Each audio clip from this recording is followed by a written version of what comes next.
Something's weird. Oh, right. I'm Nick Shell, the Alpha Elmo of hair loss.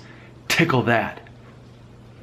Now, as for business to tend to, I made a video recently called Secret Revealed. I'm not really a hair loss expert. I just play one on YouTube. And it's funny because even since posting this video like 24 hours ago, I've still had people say, if you think you're such a hair loss expert, I'm like, no, didn't you see the video right before this? I am not a hair loss expert. All right, so if you look at the comments of that, I want to share one from our great friend Maxwell Smart. As he was responding to someone who doesn't understand that there are some people who honestly don't care about their hair, that they're not trying to save their hair, and ironically I am one of those guys. I make videos to help people process it, even though I personally, ironically, am not the one actually trying to save my hair. And as you read Maxwell Smart's response to this person, because see, this person was saying that, Nick, why don't you just tell the truth, that your hair loss really does bother you? And I said, because to me that would be a lie. What you perceive as truth, to me would be a lie, which is why I always remind everybody, anything you believe about hair loss is true in your own mind.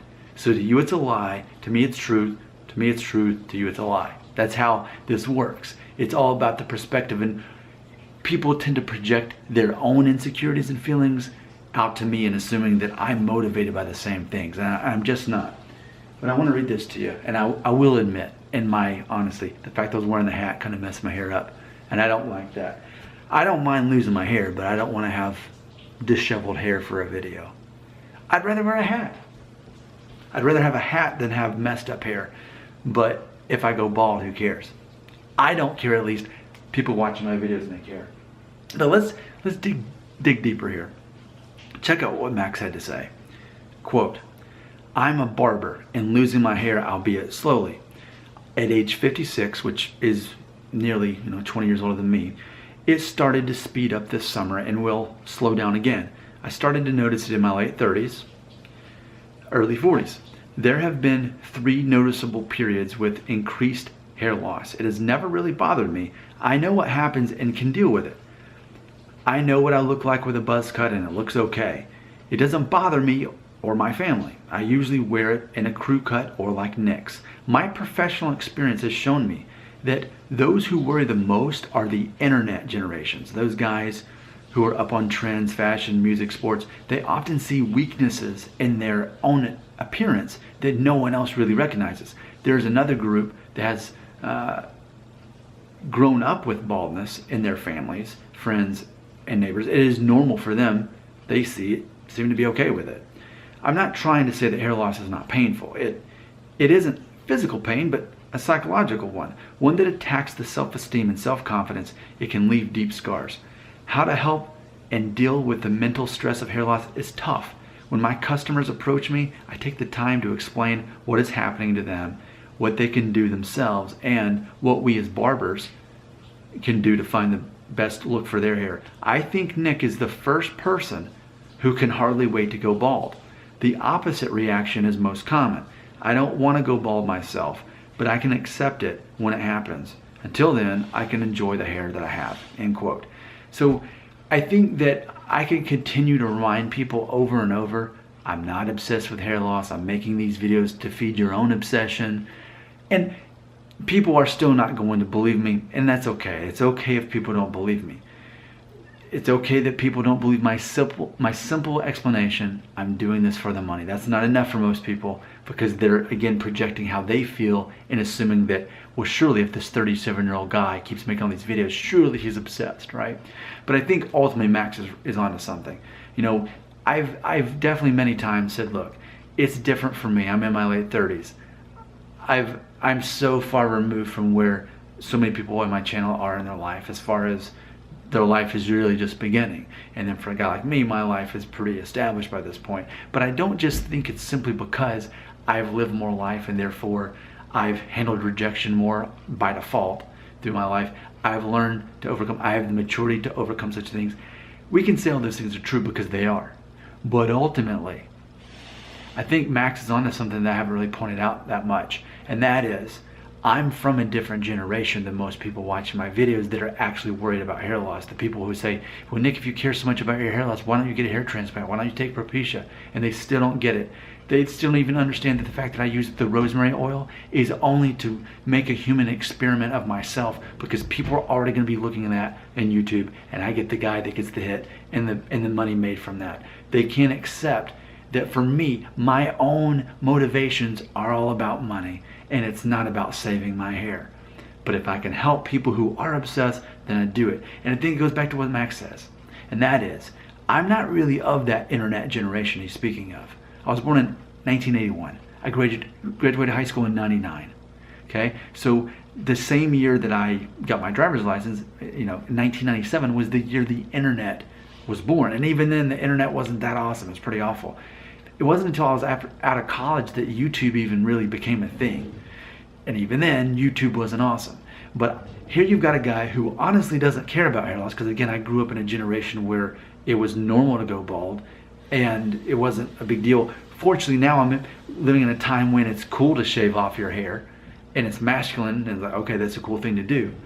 But I think part of the cultural clash that we're experiencing is, for someone like me and Max, who's, even though he's nearly 20 years older than me, he and I definitely think alike, because we didn't grow up in a time where we were being examined all the time with all this silly stuff, Instagram and Facebook.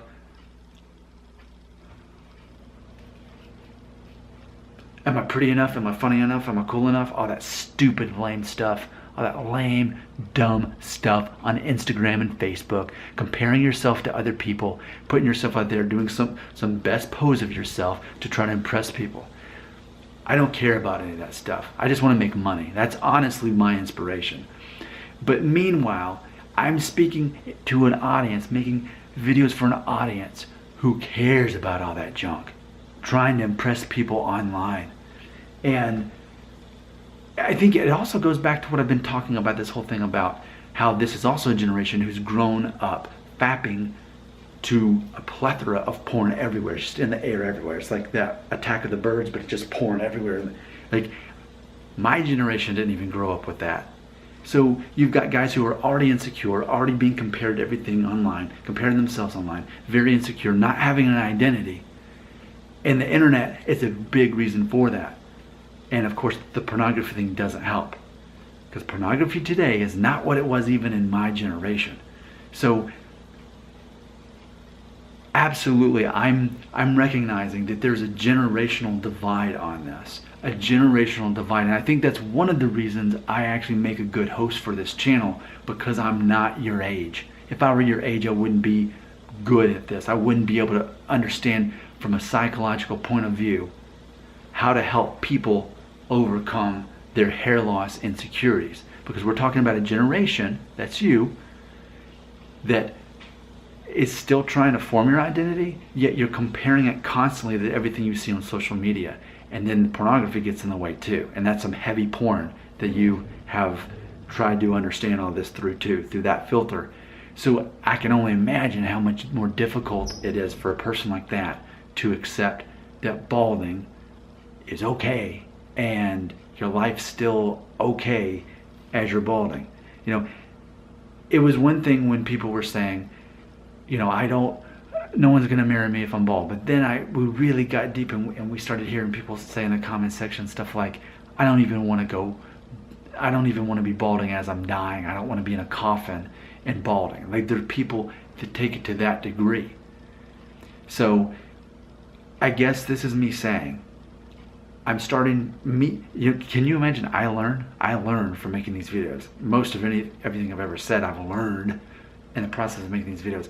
I've learned that the biggest disconnect between me and the people who are truly obsessed with hair loss, the ones who assume that I'm the one obsessed, is not so much that I'm further along in life and I have a greater maturity and vision for these things, and I know who I am as a man. It has nothing to do with my hair. It's not even that. It's that your brain has been rewired a different way because you grew up with the internet. And somehow I guess the internet taught you that hair matters. when I keep telling you the stuff that actually matters. Like faking your confidence. Fake confidence is the same thing as real confidence. No one can ever know the difference. Being funny, being helpful, being fun. I'm Nick Shell. I am. Oh, hello! Elmo wants to sing with you! The Alpha Elmo of hair loss.